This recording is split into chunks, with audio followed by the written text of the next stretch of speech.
Bien-aimés dans le Christ, nous sommes dans le temps du Cénacle, c'est-à-dire ce temps qui nous sépare de l'Ascension à la Pentecôte, où les disciples réunis avec Marie au Cénacle attendent la promesse que Jésus avait faite du Saint-Esprit. Dans les Actes des Apôtres, Luc mentionne qu'il y avait les apôtres, quelques femmes dont Marie, la mère de Jésus, et ses frères.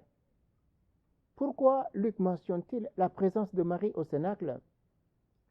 Déjà à l'Annonciation, au chapitre 1 de Saint Luc, verset 35, l'ange Gabriel avait dit à Marie, « L'Esprit Saint descendra sur toi, et la puissance de Très-Haut te couvrira de son ombre, et l'être saint qui naîtra de toi sera appelé Fils du Très-Haut. » Et donc Marie est remplie du Saint-Esprit. Et par l'action du Saint-Esprit, Jésus va naître en Marie, comme nous le disons dans le Credo.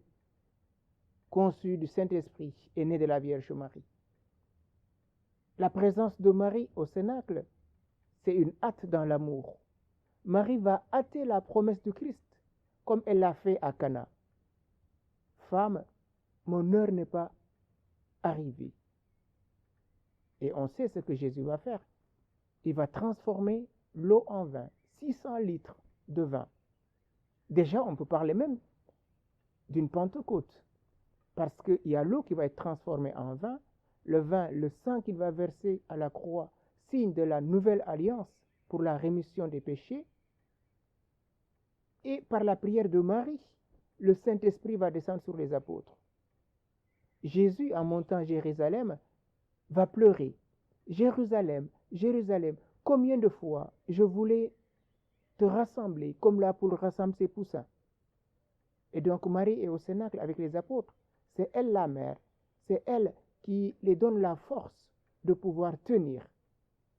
Toute porte étant close, Jésus se tient au milieu d'eux. Cette porte étant close, c'est le sein de Marie, où le Saint-Esprit va venir habiter en elle et la couvrir de son ombre. Et par la prière de Marie, le Saint-Esprit va descendre sur les apôtres en langue de feu. Qu'est-ce que cela veut dire? C'est une manifestation de la plénitude de l'amour du Père pour ses enfants, pour chacun d'entre nous. Avec les disciples et Marie, demandons en ce temps du Cénacle que le Saint-Esprit nous soit donné en plénitude. Là où est Marie, on peut dire là est le Saint-Esprit. Ces paroles que Saint Irénée avait dit, là où est l'Esprit Saint, là est l'Église.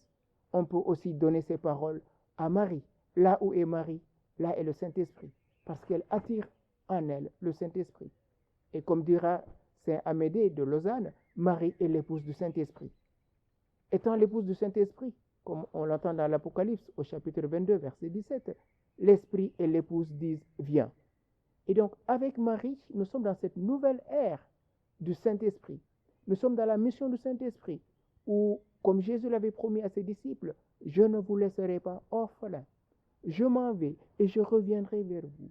Et l'Esprit Saint, quand il viendra, il vous conduira jusqu'à la vérité tout entière. » C'est par la prière de Marie, la hâte de Marie, que le Saint-Esprit va descendre sur les apôtres.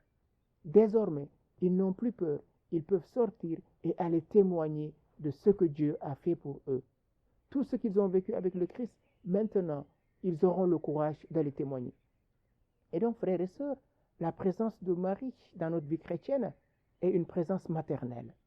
Depuis la croix, où Jésus, avant de quitter ce monde, à son Père, dit à son apôtre bien-aimé, « Voici ta mère », et dit à la mère, « Voici ton fils ».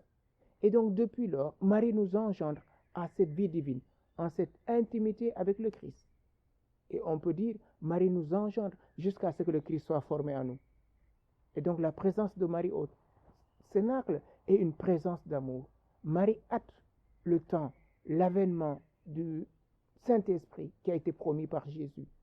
Et donc, demandons à cette Vierge pure, à cette Vierge sage, Notre-Dame de Cana, consolatrice des affligés, de nous donner cette grâce, de disposer notre cœur en ces moments du Cénacle pour qu'avec elle, en union avec toute l'Église, nous puissions recevoir en plénitude le Saint-Esprit. Vierge Immaculée, toi le Cénacle par excellence, toi qui as donné à l'humanité le Sauveur, viens nous engendrer à cette vie divine. Donne-nous de disposer notre cœur afin que le Saint-Esprit vienne transformer nos vies, non pas comme nous voulons, mais comme le Seigneur veut. Car sans l'Esprit Saint, nul ne peut dire que Jésus est Seigneur. Qu'il en soit ainsi pour nous, maintenant et pour les siècles des siècles. Amen. Saint temps du Cénacle, et que le Saint-Esprit vienne à profusion sur nous.